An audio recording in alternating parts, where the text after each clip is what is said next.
नमस्कार साथीहरु, म राजकुमार थापा फेरि पनि एउटा नयाँ भिडियोको साथमा म तपाईहरुमा आज उपस्थित भइसकेछु भने तपाईहरु सम्मान जानकारी युट्युब च्यानलमा आइसक्नु भएको छ र यो सम्मान जानकारी युट्युब च्यानल मार्फत भिडियो हेरेर मलाई साथ दिनुहुने तपाईहरु सम्पूर्णलाई म हार्दिक स्वागत गर्न चाहन्छु।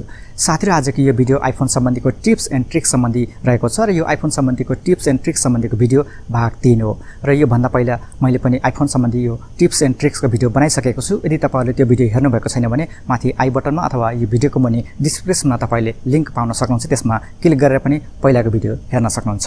त्यसोभए आजको यो आइफोन सम्बन्धीको टिप्स एन्ड ट्रिक्सको भिडियो कस्तो रहेको छ त हेरौँ यो छोटो इन्ट्रोको विश्रामपछि।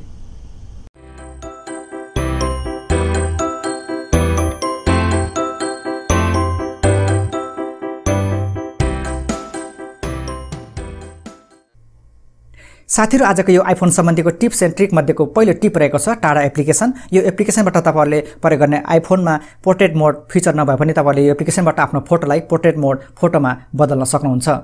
जस्तो कि तपाईले प्रयोग गर्ने आइफोन 5, 5S, 6, 7, 8 जस्ता तपाईले आइफोन प्रयोग गर्नुहुन्छ भने तपाईले यो पोर्ट्रेट मोड फिचर आफ्नो आइफोनमा पाउन सक्नुहुन्न। त्यसैले यो एप्लिकेसनको मध्यबाट तपाईले खिचेको फोटोलाई पोर्ट्रेट मोडमा बदल्न सक्नुहुन्छ। मैले भन्न खोजेको के हो भने तपाईले कुनै पनि वस्तुको कुनै पनि मान्छेको फोटो खिच्नु भयो भने तपाईले त्यो वस्तु अथवा मान्छेको ब्याकग्राउन्डलाई तपाईले यो एप्लिकेसनबाट ब्लर गर्न सक्नुहुन्छ र तपाईले आफ्नो अब्जेक्टलाई फोकसमा ल्याउन सक्नुहुन्छ।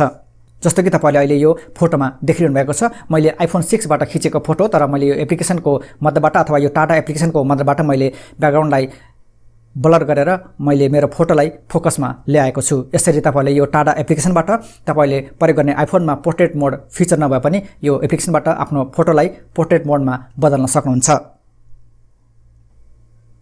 त्यसैगरी आजको यो आइफोन सम्बन्धीको टिप्स एन्ड ट्रिक मध्ये 2 नम्बरमा रहेको छ स्मार्ट इन्भर्ट। यो सामान्यतया तपाईहरुलाई थाहा भएको कुरा हो कि जब हामी मोबाइलको सेटिङमा जान्छौं, मोबाइलको सेटिङमा जाँदाखेरि ब्याकग्राउन्ड सेतो हुन्छ र अक्षर कालो हुन्छ, तर तपाईले यो स्मार्ट इन्भर्ट फिचर प्रयोग गरेर ब्याकग्राउन्डलाई कालो गरेर अक्षरलाई सेतो बनाउन सक्नुहुन्छ।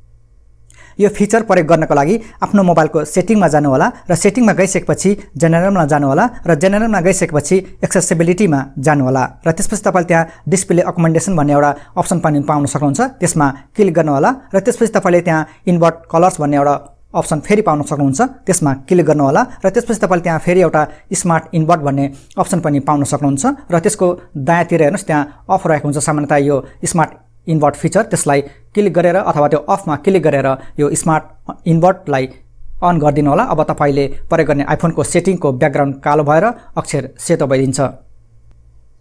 साथीहरु, यो थियो आइफोनमा स्मार्ट इन्भर्ट प्रयोग गर्ने तरिका र त्यसैगरी आजको आइफोनको टिप्स एन्ड ट्रिक मध्येको अन्तिममा रहेको छ अथवा 3 नम्बरमा रहेको छ जुम। यदि तपाईहरुले आइफोन प्रयोग गर्दाखेरि कुनै पनि अक्षर कुनै पनि चित्र राम्रोसँग देख्नु भएन भने यो जुम फिचर तपाईहरुले आफ्नो आइफोनमा पाउन सक्नुहुन्छ। त्यसको लागि तपाईले आफ्नो मोबाइलको सेटिङमा जानु होला र त्यसपछि तपाई जेनरलमा जानु होला र त्यसपछि तपाई फेरि एक्सेसिबिलिटीमा जानु होला र जब तपाई एक्सेसिबिलिटीमा जानुहुन्छ त्यसपछि तपाईले त्यहाँ भोइस ओभरको तलतिर देख्न सक्नुहुन्छ जुम लेखेको र जुमको दायाँतिर हेर्नुस् त्यहाँ जुम फिचर सामान्यतया अफ रहेको हुन्छ। अब तपाईले त्यो जुमको दायाँतिर रहेको अफमा क्लिक गरेर यो जुम फिचरलाई प्रयोगमा ल्याउन सक्नुहुन्छ अथवा यो जुम फिचरलाई अन गर्न सक्नुहुन्छ। त्यसपछि तपाईले अब आफ्नो आइफोनमा जति पनि अक्षरहरू राम्रोसँग देख्नु भएको छैन अथवा कुनै पनि चित्र तपाईले राम्रोसँग देख्नु भएको छैन भने अब तपाईले यो जुम फिचर गरेर राम्रोसँग हेर्न, देख्न र अक्षरहरू पढ्न सक्नुहुन्छ।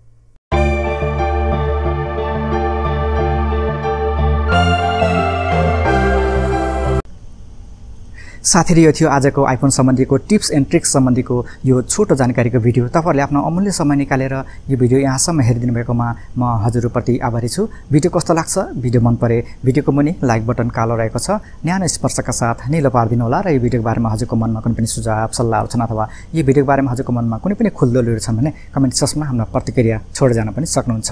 र अन्त्यमा जाँदै तपाईहरुको जीवनका क्षणहरू शुभरोस् भन्दै म यो भिडियोबाट अहिलेलाई ओझेलमा पर्न चाहन्छु। फेरि अर्को यस्तै सामान्य कुरामा यो सामान्य जानकारी युट्युब च्यानल मार्फत हाम्रो भेट अवश्य हुने नै छ। हस्त, जय नेपाल।